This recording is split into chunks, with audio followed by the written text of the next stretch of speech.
आइए सुनते हैं सिंहासन 32 की 24वीं कथा, जो करुणावती पुतली की इस प्रकार है। राजा विक्रमादित्य का सारा समय ही अपनी प्रजा के दुखों का निवारण करने में बीतता था। प्रजा किसी भी समस्या को अनदेखा नहीं करते थे। सारी समस्याओं की जानकारी उन्हें रहे, इसलिए भेष बदलकर रात में पूरे राज्य में आते और हिस्से कल किसी को घूमा करते थे। इसकी आदत का पता चोर डाकुओं को भी था, इसलिए अपराध की घटनाएं छिटपुट हुआ करती थी। विक्रमादित्य चाहते थे कि अपराध बिल्कुल भी मिट जाए, ताकि लोग निर्भय होकर एक स्थान से दूसरे स्थान की यात्रा करें तथा चैन की नींद सो सकें। ऐसे ही एक रात विक्रमादित्य भेष बदलकर राज्य के एक हिस्से में घूम रहे थे। उन्हें एक बड़े भवन से लटकता हुआ एक कमंद नजर आया। उस कमंद के सहारे जरूर कोई चोर ही ऊपर की मंजिल तक चढ़ गया होगा। यह सोचकर वे कमंद के सहारे ऊपर पहुँचे। उन्होंने अपनी तलवार हाथों में ले ली, ताकि सामना होने पर चोर को मौत के घाट उतार सके। तभी उनके कानों में स्त्री की धीमी आवाज़ पड़ी। तो चोर कोई स्त्री है, यह सोचकर वे उस कमरे की दीवार से सटकर खड़े हो गए जहाँ से आवाज़ आ रही थी। कोई स्त्री किसी के बगल सारे कमरे में जाकर किसी का वध करने को कह रही थी। उसका कहना था कि बिना उस आदमी का वध किए हुए किसी अन्य के साथ उसका संबंध रखना असंभव है। तभी एक पुरुष स्वर बोला कि लुटेरा अवश्य, मगर किसी निरपराध व्यक्ति की जान लेते उसके लिए संभव नहीं है। वह स्त्री को अपने साथ किसी दूर स्थान जाने के लिए कह रहा था और विश्वास दिलाने की कोशिश कर रहा था कि उसके पास इतना अधिक धन है कि वह बाकी जिंदगी आराम से काट सकता है। वह स्त्री अंत में उसके दूसरे दिन आने के लिए बोली, क्योंकि उसे धन बटोरने में कम से कम 24 घंटे लग जाते। राजा समझ गया कि पुरुष उस स्त्री का प्रेमी है तथा स्त्री उस सेठ की पत्नी है जिसका यह भवन है। सेठ बगल वाले कमरे में सो रहा था और सेठानी अपने वध के उसके प्रेमी को उकसा रही थी। राजा कमंद पकड़कर नीचे आ गया और उस प्रेमी का इंतजार करने लगे। थोड़ी देर बाद सेठानी का प्रेमी कमंद के नीचे आया तो राजा अपनी तलवार उसकी गर्दन पर रख दी तथा उसे बता दिया कि उसके सामने विक्रमादित्य खड़े हैं।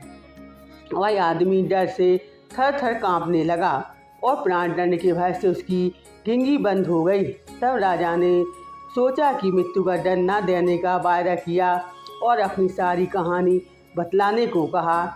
मैं बचपन से ही उससे प्रेम करता हूँ तथा उसके साथ विवाह करना चाहता हूँ। संयोग से मेरे पास बहुत सारा धन था, क्योंकि मेरे पिता एक बहुत ही बड़े व्यापारी थे, लेकिन मेरे सुखी भविष्य के सारे सपने थरके थरे रह गए।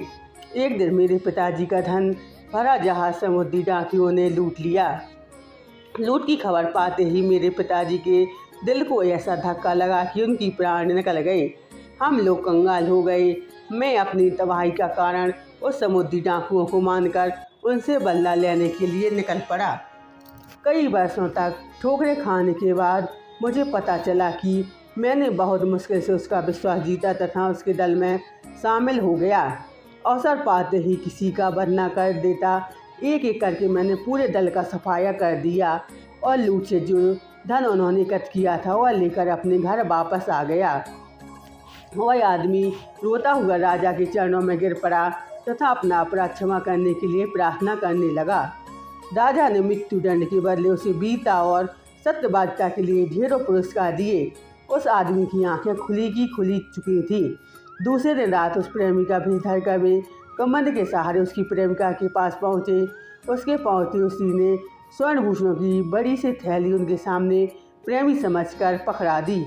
बोले कि उसके विष खिलाकर सेठ को मार दिया और सारे स्वर्णभूषण और हीरे जवाहरात चुराकर इस थैली में रख लिए। तब राजा कुछ नहीं बोले तो उसे शक हुआ और उसने नकली दाढ़ी मूछ खींच ली। किसी अन्य पुरुष को पाकर चोर चोर चिल्लाने लगी तथा राजा को अपने पति को हत्यारा मत लाकर विलाप करने लगी। राजा ने सिपाहियों को नगर कोतवाल नीचे छिपे हुए थे, वे दौड़कर आए और राजा के आदेश पर उस हत्यारी चरित्रहीन स्त्री को गिरफ्तार कर लिया। उस स्त्री को समझाते हुए देर न लगी कि भेष बदल का आया हुआ पुरुष खुद ही विक्रमादित्य और झट से विष की शीशी निकाली और विषपान कर लिया। त्रिनेत्री नामक 25वीं पुतली की कथा इस प्रकार है। राजा विक्रमादित्य अपनी प्रजा के सुख दुख का पता लगाने के लिए कभी कभी भेष बदल कर घूमा करते थे तथा कुछ सारी समस्याओं का पता लगाकर निदान करते थे। उनके राज्य में एक दरिद्र ब्राह्मण और भाट रहते थे। दोनों अपना कष्ट अपने तक ही सीमित रखते थे। जीवन यापन न कर पाने तथा कभी किसी के प्रति कोई शिकायत नहीं रखते थे। वे अपनी गरीबी को अपना प्रबंध समझकर सदा खुश रहते थे तथा सीमित आय से संतुष्ट रहते थे। सब कुछ ठीक चल रहा था, मगर जब भाट की बेटी विवाह योग हुई तो भाट की पत्नी को उसके विवाह की चिंता सताने लगी। उसने अपने पति से कहा कि वह पुश्तैनी पेशे से जो कमा कर लाता है उसके दैनिक खर्च तो आराम से चल जाते हैं, मगर बेटी के विवाह के लिए कुछ भी नहीं बच पाता। बेटी के विवाह में बहुत खर्च आता है, अतः उसे कोई भी यत्न करना होगा। भाट यह सुनकर हंस पड़ा और कहने लगा कि बेटी उसे भगवान की इच्छा से प्राप्त हुई, इसलिए उसके विवाह के लिए भगवान कोई रास्ता निकाल ही देंगे। मगर ऐसा नहीं होता तो हर दंपत्ति को केवल पुत्र की ही प्राप्ति होती। कोई दंपत्ति संतानहीन न रहते तब ईश्वर की इच्छा से ही होता है। दिन बीतने गए पर भाट को बेटी के विवाह में खर्च लायक धन नहीं मिल पाया। उसकी पत्नी अब दुखी रहने लगी। भाट ने उसका दुख नहीं देखा गया तो एक दिन धन इकट्ठा करने की नीयत से निकल पड़ा। कई राज्यों का भ्रमण कर उसने सैकड़ों राज अधिकारियों तथा बड़े बड़े सेठों को हंसाकर उसका मनोरंजन किया तथा उनकी प्रशंसा में गीत गाए। खुश होकर उन लोगों ने जो पुरस्कार दिया उसकी बेटी के विवाह लायक धन हो गया। जब सारा धन लेकर लौट रहा था तो रास्ते में न जाने चोरों ने कैसे उसके धन की भनक पड़ गई और सारा धन लूट लिया। जब लौट कर आया तो उसकी पत्नी को आशा थी कि विवाह के लिए उचित धन लाया होगा। भाट ने पत्नी को बताया कि उसके बार बार कहने पर वो विवाह के लिए धन अर्जित करने को कई प्रदेश गया और तरह तरह लोगों से मिला। लोगों से पर्याप्त धन भी एकत्र कर लाया। भगवान को उस धन से उसकी बेटी का विवाह होना मंजूर नहीं था। रास्ते में सारा धन लुटेरों ने लूट लिया और किसी तरह प्राण बचाकर वह वापस लौट आया है। भाट की पत्नी गहरी चिंता में डूब गई। उसने पति से पूछा, बेटी का विवाह कैसे होगा? भाट ने फिर अपनी बात दोहराई कि जिसने बेटी दी है वही ईश्वर उसके विवाह की व्यवस्था भी कर देगा। इस पर उसकी पत्नी निराशा भरी खींच गई और बोली कि ईश्वर को लगता है महाराज विक्रमादित्य को विवाह की व्यवस्था करने को भेजेंगे। जब यह वार्तालाप हो रहा था तभी महाराज उसके घर के पास से गुजर रहे थे। उसने भाट की पत्नी की टिप्पणी पर हंसी आ गई। दूसरी तरफ ब्राह्मण अपनी आजीविका के लिए पुश्तैनी पेशा करता और जैसे तैसे गुजर बसर कर रहा था। वह पूजा पाठ करवाकर जो कुछ भी दक्षिणा के रूप में प्राप्त करता उसी से आनंद पूर्वक निर्वाह कर रहा था। ब्रह्मणी को भी उस सब कुछ सामान दिख रहा था जब तक कि उसकी बेटी विवाह योग नहीं हुई।